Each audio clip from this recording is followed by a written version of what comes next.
ኦሪት ዘፍጥረት ምዕራፍ 30 ራሔልም ለያዕቆብ ልጆችን እንዳልወለደች ባየች ጊዜ በእኅቷ ቀናችባት። ያዕቆብንም ልጅ ስጠኝ፣ ይህስ ካልሆነ እሞታለሁ አለችው። ያዕቆብም ራሔልን ተቈጥቶ በውኑ እኔ የሆድን ፍሬ በነሣሽ በእግዚአብሔር ቦታ ነኝን? አላት። እርሷም ባሪያዬ ባላ እነሆ አለች፣ ድረስባት፣ በእኔም ጭን ላይ ትውለድ፣ የእርሷም ልጆች ለእኔ ደግሞ ይሁኑልኝ አለች። ባሪያዋን ባላንም ሚስት ትሆነው ዘንድ ለእርሱ ሰጠችው። ያዕቆብም ደረሰባት። ባላም ፀነሰች፣ ወንድ ልጅንም ለያዕቆብ ወለደች። ራሔልም እግዚአብሔር ፈረደልኝ፣ ቃሌንም ደግሞ ሰማ፣ ወንድ ልጅንም ሰጠኝ አለች። ስለዚህም ስሙን ዳን ብላ ጠራችው። የራሔልም ባሪያ ባላ ደግማ ፀነሰች፣ ለያዕቆብም ሁለተኛ ወንድ ልጅን ወለደች። ራሔልም ብርቱ ትግልን ከእኅቴ ጋር ታገልሁ አሸነፍሁም አለች። ስሙንም ንፍታሌም ብላ ጠራችው።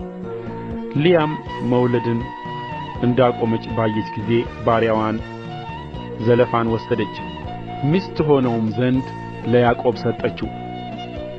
የልያ ባሪያ ዘለፋም ወንድ ልጅን ለያዕቆብ ወለደች። ልያም ጉድ አለች፣ ስሙንም ጋድ ብላ ጠራችው። የልያ ባሪያ ዘለፋም ዳግመኛ ለያዕቆብ ወንድ ልጅን ወለደች። ልያም ደስታ ሆነልኝ፣ ሴቶች ያመሰግኑኛል አለች። ስሙንም አሴር ብላ ጠራችው። ሮቤል ስንዴ በሚታጨድበት ወራት ወጣ፣ በእርሻም እንኮይ አገኘ፣ ለእናቱም ለልያም አመጣላት። ራሔልም ልያን የልጅሽን እንኮይ ስጪኝ አለቻት። እርሷም ባሌን መውሰድሽ በውኑ ጥቂት ነገር ነውን? አሁን ደግሞ የልጄን እንኮይ ልትወስጂ ትፈልጊያለሽን? አለቻት። ራሔልም እንኪያስ ስለ ልጅሽ እንኮይ በዚህች ሌሊት ከአንቺ ጋር ይተኛ አለች። ያዕቆብም ሲመሽ ከዱር ገባ። ልያም ልትቀበለው ወጣች፣ እንዲህም አለችው፣ ወደ እኔ ትገባለህ፣ በልጄ እንኮይ በእርግጥ ተከራይቼሃለሁና። በዚያችም ሌሊት ከእርሷ ጋር ተኛ።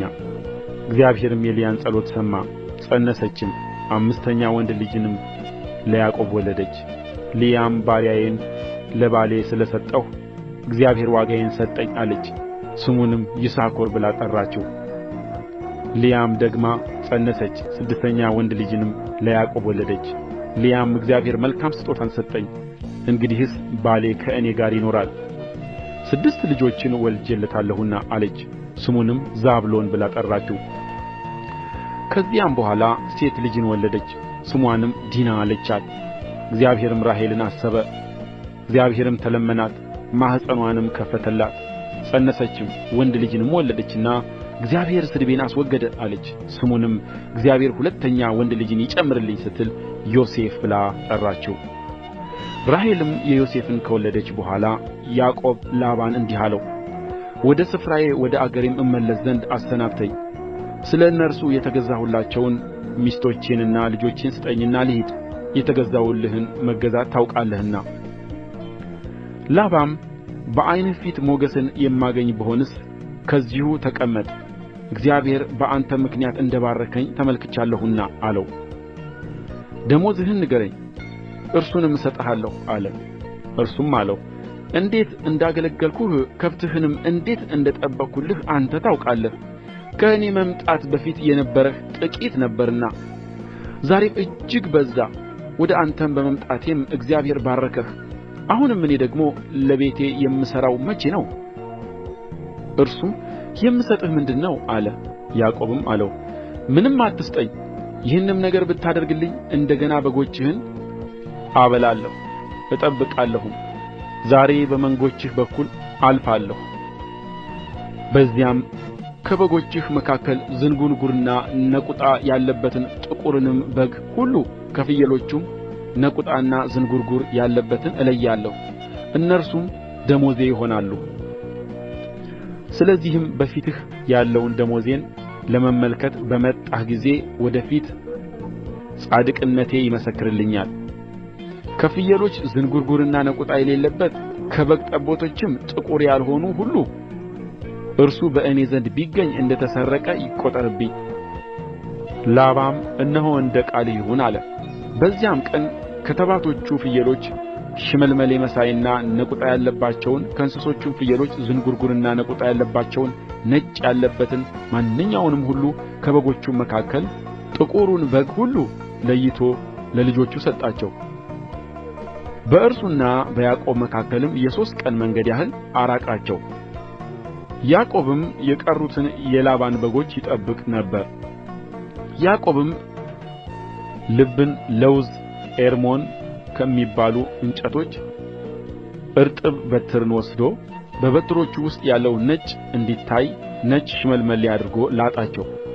የላጣቸውንም በትሮች በጎቹ ውኃ ሊጠጡ በመጡ ጊዜ በውኃ ማጠጫው ገንዳ ውስጥ በበጎቹ ፊት አኖራቸው። በጎቹ ውኃ ሊጠጡ በመጡ ጊዜ ይጎመጁ ነበር። በጎቹም በትሮቹን አይተው ከመጎምጀታቸው የተነሣ ፀነሱ። በጎቹም ሽመልመሌ መሳይና ዝንጕርጕር ነቁጣም ያለበትን ወለዱ። ያዕቆብም ጠቦቶቹን ለየ፣ ሽመልመሌ መሳይና ጥቁር ያለባቸውን በጎቹንም ሁሉ በላባ በጎች ፊት ለፊት አኖረ። መንጎቹንም ለብቻቸው አቆማቸው፣ ወደ ላባም በጎች አልጨመራቸውም። እንዲህም ሆነ የበረቱት በጎች በጎመጁ ጊዜ በጎቹ በትሮቹን አይተው በበትሮቹ አምሳል ይፀንሱ ዘንድ ያዕቆብ በትሮቹን በውኃ ማጠጫው ገንዳ ውስጥ ከበጎቹ ፊት አደረገ። በደከሙ በጎችም ፊት በትሩን አያደርገውም ነበር። የደከሙትም ለላባ የበረቱትም ለያዕቆብ ሆኑ። ያ ሰውም እጅግ ባለጠጋ ሆነ። ብዙ ከብትም ሴቶችም ወንዶችም ባሪያዎችም ግመሎችም አህዮችም ሆኑለት።